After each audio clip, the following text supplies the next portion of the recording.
organization staffer in Rwanda at the time warned the U.S. government and aid groups about the impending violence, but few officials were taking action. Alison DeForge was the Rwanda research lead for Human Rights Watch at the time of the genocide. She had spent a lot of time working and living in Rwanda and had a lot of friends who she was in real-time communication with by phone who were under attack during the genocide. And she was in D.C. I was with another NGO at the time. This was 30 years ago, so I was quite young. And I remember specifically sitting in a brief that she was giving to everybody and anybody who would listen at the U.S. Committee for Refugees, talking about how friends of hers were under immediate attack and the scale of the violence that was unfolding, that she was listening to on the telephone. She was giving the backdrop of what Rwanda and Burundi were going through in peace negotiations and what was happening in a country that many people in Washington didn't even know where it was located. And it really also wasn't a country, even if you were following African issues, Rwanda weren't high on your list of countries at the time. So there was a lot of a huge learning curve, and at the same time trying to tell people where is this country, how did this happen, what has happened, what is the nature of the violence, which, now in hindsight, 20, 30 years later, we know, and those of us that study atrocities and genocide definitely see the signs and the warning signs and how resources are mobilized. Well, describe some of those warning signs, if you remember what happened with the president. So, a lot of people have reflected on whether the peace agreements that were reached were fully bought into from all sides in these countries. Did the opposition truly believe, were they credible, or was this one man or a series of leaders signing agreements that they didn't do the work to make sure that all sides of the conflict at the time and the political opposing sides were bought into the peace agreement? Clearly, people felt like it was a threat to their existence and their political existence. There were stockpiling weapons and stockpiling machetes, and there was this going on prior to the outbreak of violence that even the UN and the UN peacekeeping forces were reporting back to New York. All of these signs that really the Rwandan genocide ended up being a turning point in the world because we focused in on how could something of this magnitude happen and happen so quickly. What signs did we miss? How do we become smarter? And how powerful hateful messages can be when they're being broadcast. How motivating. There's also been a lot of look at isolated communities and people who are really listening primarily to radio messaging and they're isolated farming communities. Where are they getting the messaging? Not only, there's been a lot of talk about why didn't people jam the radios and stop that, but also nobody trying to counter those messages with other radio messages, right? If you can't jam the radio, it's hard for countries to do. The U.S. definitely had it in its ability to do it, but chose not to. And why? Why did countries like the United States choose not to? You have to remember where the U.S. foreign policy apparatus was at that time. You had a new administration, the Clinton administration, who inherited a very fraught situation with U.S. troops getting killed and targeted in Somalia, commonly referred to as the Black Hawk Down era of Somalia. Clinton inherited that. He also had a crumbling Haiti, with Aristide being a democratically elected leader of Haiti getting under threat and getting pushed out of Haiti. They were looking at this. They were also embroiled in dealing with Bosnia. And really, just generically speaking, you can see that the U.S. prioritizes working on the falling of Yugoslavia and trying to get Yugoslavia leaders. And the Clinton administration was making calculuses with all of these various things spinning. That was Nicole Widersheim, Human Rights Watch Deputy Director in Washington, speaking with VOA's Carol Van Dam.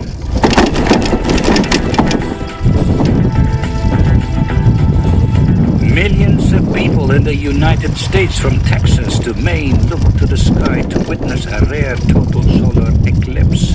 VOA's Ken Pablo attended a viewing event hosted by NASA and Purdue University at the Indianapolis Motor Speedway yesterday, and he has more. The decision to come to Indianapolis, Indiana's famous Motor Speedway to join the crowd of spectators witnessing a total solar eclipse came at the last minute for Enrique Catalan and his family. It was supposed to be a regular day of school for his children. We skip it today, yes. They approved by us. Catalan and his family drove 2 hours from northern Indiana to witness something that had left an impression on him as a teenager in Mexico during a partial eclipse. The experience, it was unique to me.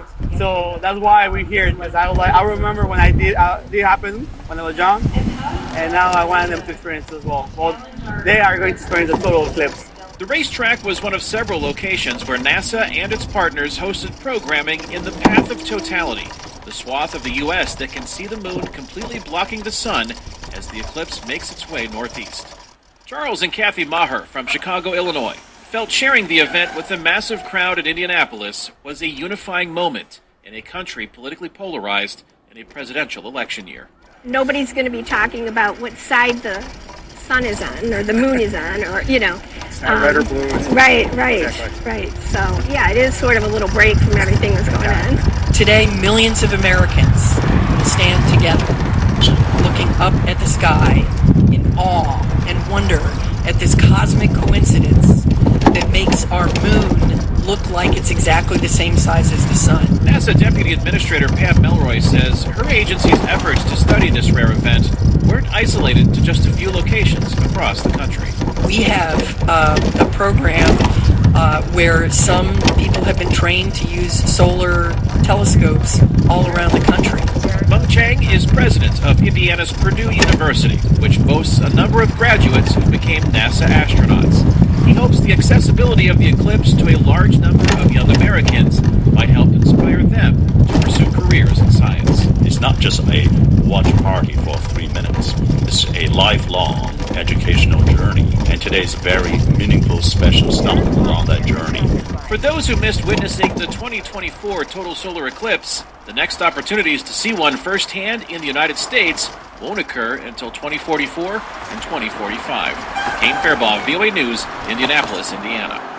In desert Namibia, invasive acacia trees are sucking up valuable groundwater.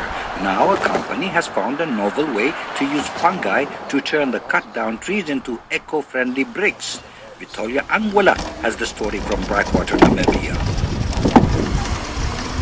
Hilma Nashandi grows fungi at Mineola in Blackwater, just north of Namibia's capital, Windhoek. The company sells the mushrooms in retail shops, but the main product is underneath. The mushrooms, root-like mycelia, grow in a substrate of invasive acacia trees ground into fodder. So the mycelium in the substrate form a bond. Mycelium now behaves like a glue that is binding the substrates together as it feeds on it. Now you have more of like a block. So it will require some strength for you to break it apart.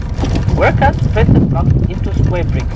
They are baked for 12 hours to increase their strength and durability and left to cool for another 24 hours before they are ready to use. Afeni Tata is the supervisor of the brick-making section at the Mineola project. It's our finished product of extraction brick.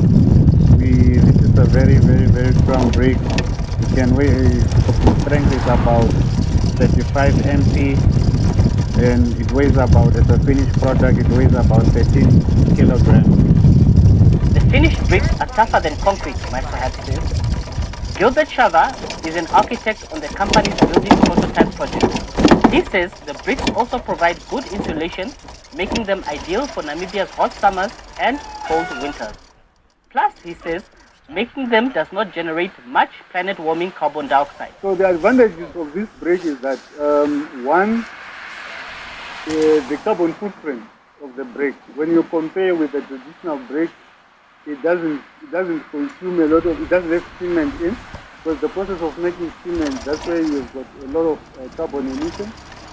Mineola says the government wants to get rid of at least 300 million tons of invasive acacia trees every 15 years.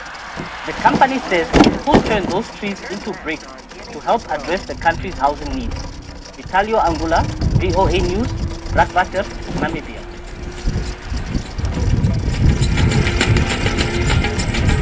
And with that, we wrap up this edition of Africa News Tonight. I'm Yeheya Suhib in Washington. For all the latest developments on the continent 24/7, visit our website at voaafrica.com.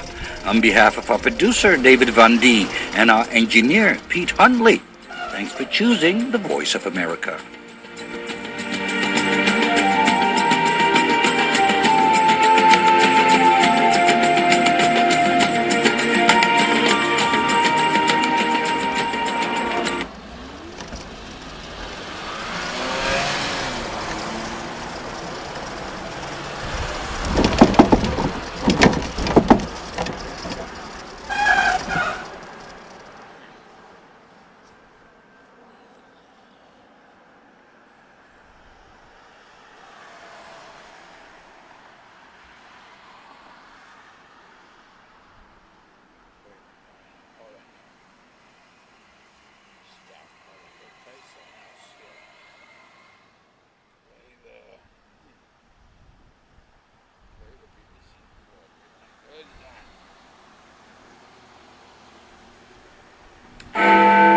Human rights judges in Strasbourg have issued a landmark ruling that Switzerland has violated the rights of more than 2,000 older women by failing to do enough to tackle climate change.